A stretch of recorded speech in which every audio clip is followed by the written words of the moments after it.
Jemaat kasih Tuhan, bersama kita akan merenungkan kebenaran firman Tuhan di saat ini.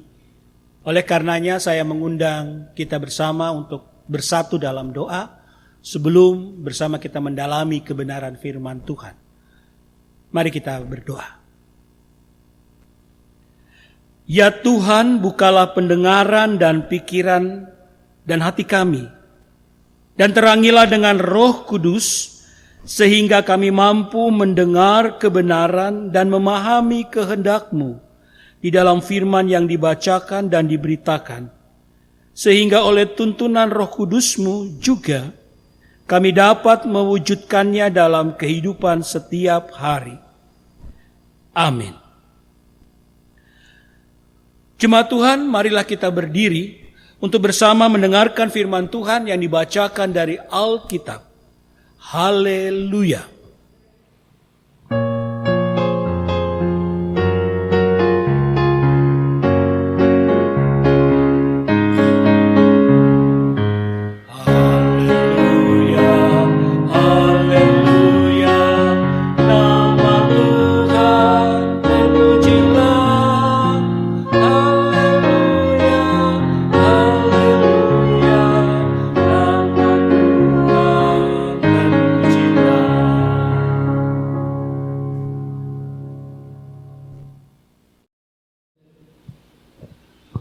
Pembacaan Alkitab hari ini dari kitab Imamat pasal 1 ayat 1 sampai 9 yang menyatakan,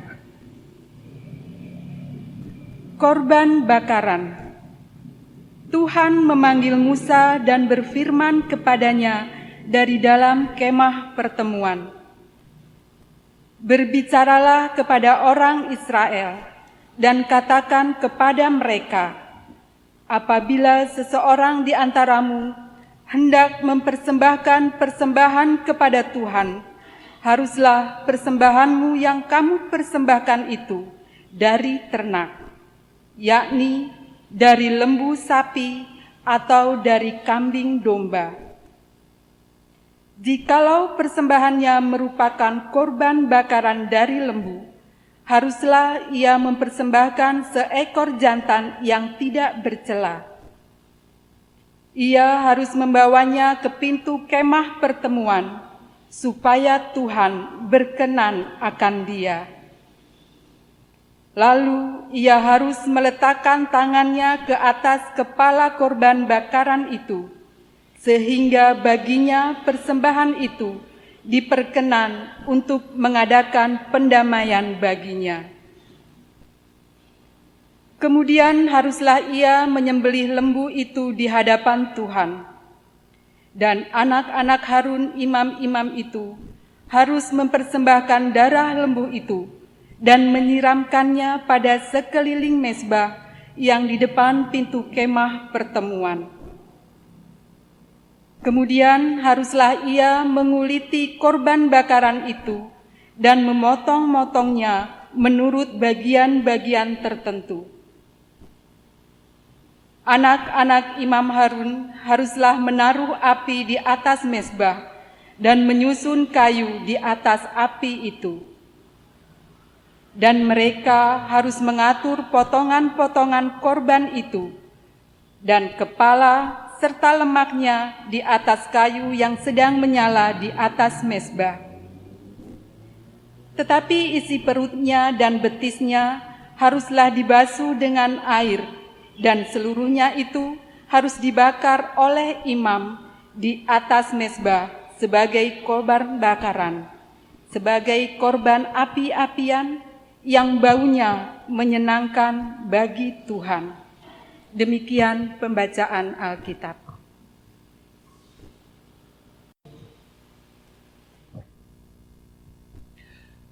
Hendaklah firman Tuhan dengan segala kekayaannya diam di dalam hatimu dan ucaplah syukur kepada Allah.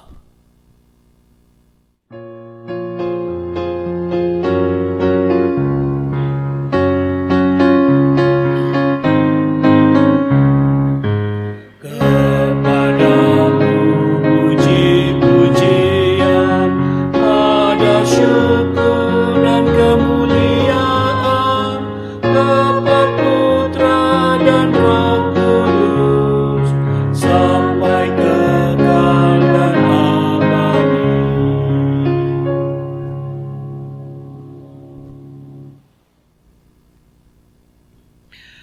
Bapak Ibu yang dikasihi dalam Tuhan kita Yesus Kristus, suatu saat ada seorang warga jemaat bertanya kepada saya, Pak Pendeta, kalau suatu saat saya nggak punya uang untuk saya bawa persembahkan sebagai persembahan ke gereja, sebagai uang kolektor, apakah saya boleh tetap ibadah?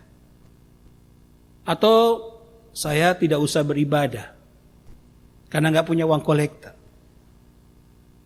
Bapak Ibu, mengingat pertanyaan dari jemaat ini, saya pikir ini suatu masalah yang pasti Ibu Bapak pernah terpikirkan. Atau mungkin Bapak Ibu sendiri pernah alami. Tidak ada uang untuk menjadi kolektor, begitu kita istilahkan. Sehingga ya tidak jadi pergi ibadah hari Minggu atau ibadah keluarga dan sebagainya. Ibu Bapak yang dikasihi dalam Tuhan Yesus Kristus, menjawab pertanyaan ini, saya ingin mengajak kita untuk melihat apa yang disampaikan oleh firman Tuhan dalam bacaan kita pada saat ini, dalam Imamat pasal 1 ini. Imamat pasal 1 sampai seterusnya di pasal 7 nanti menjabarkan tentang ritual korban, persembahan kepada Allah. Ritual korban itu ada 5. Yang pertama, korban bakaran yang menjadi bagian kita saat ini. Yang kedua, korban sajian. Yang ketiga, yang namanya korban pendamaian. Ya, yang keempat namanya korban penghapus dosa. Dan yang kelima namanya korban penebus salah. Nah, ritual pemberian persembahan ini, korban ini diperintahkan Tuhan ketika orang Israel berada di perjalanan di padang gurun. Ketika mereka berada dalam padang gurun, maka Tuhan perintahkan di dalam kemah pertemuan kepada Musa untuk lakukan, supaya orang Israel lakukan itu. Apa yang menjadi makna dari korban-korban ini? Dan ini yang menjadi menarik buat kita. Kita perhatikan ayat yang ke-9. Ayat 9 katakan, tetapi isi perutnya dan betisnya haruslah dibasuh dengan air, dan seluruhnya itu harus dibakar oleh imam di atas mezbah sebagai korban bakaran, sebagai korban api-apian yang baunya menyenangkan bagi Tuhan. Ibu Bapak, kita garis bawahi kata baunya menyenangkan bagi Tuhan. Persembahan itu haruslah menjadi persembahan yang memberikan keharuman, sehingga baunya itu menyenangkan bagi Tuhan. Kenapa harus melakukan itu? Karena motivasi orang memberikan persembahan adalah dirinya mengucap syukur. Tuhan sudah begitu baik di dalam hidupnya. Tuhanlah sumber segala berkat yang ia terima di sepanjang kehidupannya. Sehingga ia berkerinduan untuk mengucap syukur kepada Tuhan lewat persembahan korban bakaran. Nah, Ibu Bapak, artinya korban itu harus menjadi suatu ucapan syukur yang menyenangkan bagi Tuhan. Kalau itu ucapan syukur, itu artinya harus tulus. Yang kedua, harus diimani bahwa itulah persembahan yang betul-betul ditujukan buat Tuhan. Kalau tulus dan penuh iman, maka rela dalam melakukannya. Nah, Ibu Bapak, artinya apa? Memberi persembahan itu suatu kewajiban. Bukan kalau enggak punya, bukan kalau mau atau tidak mau, tetapi harus dipersiapkan dengan benar. Karena itulah kalau umat mengucap syukur ke dalam hidupnya dan meyakini itulah ucapan syukur karena Tuhan memberkati hidupnya, maka dia akan selalu memberikan persembahan kepada Tuhan. Dan itu yang mau Tuhan ajarkan kepada orang Israel dalam kehidupan mereka di dalam perjalanan di padang gurun. Apapun yang kalian alami, lihat, itu semua karena berkat Tuhan. Itu semua karena rahmat Tuhan yang ada dalam kehidupan kalian. Ibu bapak yang dikasihi dalam Tuhan kita Yesus Kristus. Artinya sekali lagi, yang pertama kita lihat, memberi persembahan itu harus dilakukan oleh setiap anak-anak Tuhan. Lalu pertanyaannya Bapak Ibu adalah, kalau harus kewajiban, bagaimana kalau saya nggak punya uang gitu Pak? Bagaimana kita kalau tidak punya sesuatu yang bisa diberikan pada saat itu untuk memberikan persembahan? Bapak Ibu, yang hal ini pun yang dikatakan oleh Tuhan kepada Musa. Kita perhatikan pada ayat yang kedua. Berbicaralah kepada orang Israel dan katakan kepada mereka, apabila seorang di antaramu hendak mempersembahkan persembahan kepada Tuhan, haruslah persembahan yang kamu persembahkan itu dari ternak, yakni dari lembu sapi atau dari kambing domba. Perhatikan Bapak Ibu, persembahan itu harus dari ternak, bukan dari membeli. Dalam pengertian itu punya orang, diambil untuk dipersembahkan. Apalagi mencuri, tidak boleh. Itu harus dari hasil kerja, dari hasil upaya yang dilakukan oleh manusia. Kenapa? Kenapa Tuhan minta itu dari hasil ternak? Karena dari hasil usaha bekerja, beternak, orang akan belajar bersyukur. Ternak saya sehat, ternak saya gemuk. Karena apa? Karena berkat Tuhan. Nah, oleh karena itu saya ingin memberikan persembahan. Artinya persembahan itu hasil kerja dan usaha kita. Nah, perhatikan Bapak Ibu. Orang memberi persembahan bukan sesuatu yang hari ini dia mau pergi ibadah, baru dia cari uang. Dia cari apa yang akan dia persembahkan. Salah. Karena persembahan itu kewajiban, maka apa yang akan kita persembahkan sudah harus kita siapkan jauh-jauh hari sebelumnya. Kita sudah harus menyisihkan setiap apa yang kita dapatkan, sedikit atau banyak, sisihkan.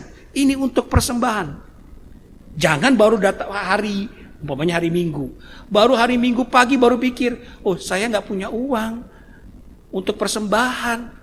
Ya tentu saja. Padahal dari hari Senin sampai hari Sabtu, kalau disisihkan sedikit saja, maka pada hari Minggu ada sesuatu yang diberikan kepada Tuhan dari segala usaha yang ada. Artinya Ibu Bapak, kewajiban ini bisa dilakukan asal kita dengan sadar dan tanggung jawab menyiapkannya dengan baik. Sisihkan apa yang kita dapatkan dari segala usaha kerja kita yang jujur, yang baik, yang benar, yang kudus. Bukan persoalan banyak atau sedikit. Bapak Ibu, di sini persembahan korban bakaran ini tidak hanya lembu sapi saja. Itu untuk orang golongan menengah ke atas. Kalau orang-orang yang menengah begitu Bapak Ibu, cukup kambing domba. Atau kalau memang miskin, burung tekukur atau burung merpati. Itu standarnya. Jadi semua harus beri persembahan. Tidak ada kata tidak. Jangan bilang karena saya miskin saya tidak bisa. Bisa. Nah, yang kedua kita belajar. Persembahan itu harus dari hasil kerja yang kita sisihkan. Kita siapkan secara khusus untuk kita bawa kepada Tuhan. Ibu bapak yang dikasihi dalam Tuhan kita Yesus Kristus. Artinya sekali lagi, persembahan yang kita bawa benar-benar kita persiapkan dengan baik. Kalau saya ingat cerita-cerita orang tua-tua kami dulu, biasanya ibu-ibu pada masa itu dulu, mereka sudah siapkan dalam piring kecil. Taruh di kamar, ini sedikit dia kumpulkan hari ini dapat penghasilan segini. Nah, sisa ada bagian yang dipersembahkan untuk persembahan di bawah hari Minggu besok. Tiap hari dikumpul. Jadi bukan hari Minggu baru cari. Nah kalau begitu ya memang tidak akan ada uang. Tidak ada akan apa yang bisa dipersembahkan. Tidak. Siapkan. Dari hasil kerja kita sisihkan. Maka itu menjadi satu persembahan syukur kita yang menyenangkan bagi Tuhan. Yang ketiga ibu bapak, berapa banyak yang harus saya persembahkan? Kalau tadi saya katakan persembahan korban bakaran ini digambarkan, disampaikan Tuhan lewat Musa. Tidak harus sebenarnya lembu sapi yang mahal tentu harganya dan tidak semua orang bisa punya itu. Kalau bisa cuma orang-orang kelas menengah begitu ya, ekonominya biasa saja, cukup kambing domba. Kalaupun masih di bawah itu, burung tekukur atau merpati yang harganya itu pasti orang miskin bisa beli. Pasti bisa beli. Tidak mungkin tidak. Kecuali pelit. Kan? Pasti bisa. Artinya apa? Persembahan yang kita berikan, Tuhan tidak lihat jumlahnya. Tuhan tidak melihat besarnya. Tapi Tuhan lihat kesungguhan dan ketulusan hati kita ketika kita menyampaikan persembahan kita kepada Tuhan. Ketika kita bisa menyampaikannya dalam ketulusan hati kita, maka itulah yang menjadi bau yang menyenangkan bagi Tuhan. Ingat ibu bapak, ketika kita memberikan persembahan, lakukanlah dalam rasa hati yang tulus, penuh iman, dan betul-betul dalam kerelaan hati. Karena kita sadar, hidup kita ada karena berkat Tuhan. Tidak mungkin kita tidak bisa memberi persembahan. Pasti bisa. Tinggal kita mau menyadari tanggung jawab ini atau tidak. Sisihkan setiap hari apa yang kita dapatkan. Itu menjadi berkat dalam kehidupan kita. Dan ketika kita memberikannya, lihat, kasih dan berkat Tuhan selalu tercurah bagi ibu bapak saudara. Ketika kita memberi, ingat selalu bapak ibu, jangan takut untuk kekurangan. Ya, karena Tuhan tahu berapa kebutuhan kita. Dan Tuhan akan cukupkan itu buat ibu bapak saudara. Sehingga dalam iman dan percaya, sampaikan ucapan syukur ibu bapa kepada Tuhan dengan baik. Sekali lagi, persembahan itu kewajiban, harus tanggung jawab iman kita. Karena kita mensyukuri hidup saya ada karena Tuhan. Caranya bagaimana? Sisihkan setiap hari, setiap apa yang kita sudah dapatkan, sisihkan. Sedikit atau banyak itu bukan persoalan, tetapi itu betul-betul kita siapkan untuk ucapan syukur kita kepada Tuhan. Jangan pada hari mau datang kebaktian baru cari-cari. Biasa Bapak Ibu, kalau persembahan baru buka dompet toh. Begitu buka dompet lihat, ada 10.000, ada 100.000, 50.000, 10.000, 5.000, mana yang mau diambil? Biasanya kan kita mikir-mikir kan Bapak Ibu. Persembahan itu harus disiapkan sebelum berangkat ke gereja. Sebagus lagi sebelum hari Minggu. Karena itulah ucapan syukur kita kepada Tuhan. Sehingga tidak ada yang bilang tidak bisa memberi persembahan kepada Tuhan. Semua bisa. Asal dalam hati yang tulus, penuh iman percaya, dan kerelaan hati yang kepada Tuhan. Mari dalam sukacita ini kita belajar mengucap syukur kepada Tuhan. Karena hidup kita tanpa Tuhan tidak ada artinya. Dan itu kiranya itu kita boleh ungkapkan dengan menyampaikan persembahan syukur kita dalam bentuk apapun, dalam jumlah berapapun, sesuai dengan kondisi kita masing-masing. Karena kita percaya Tuhan ada menyertai kita. Tuhan Yesus memberkati. Amin.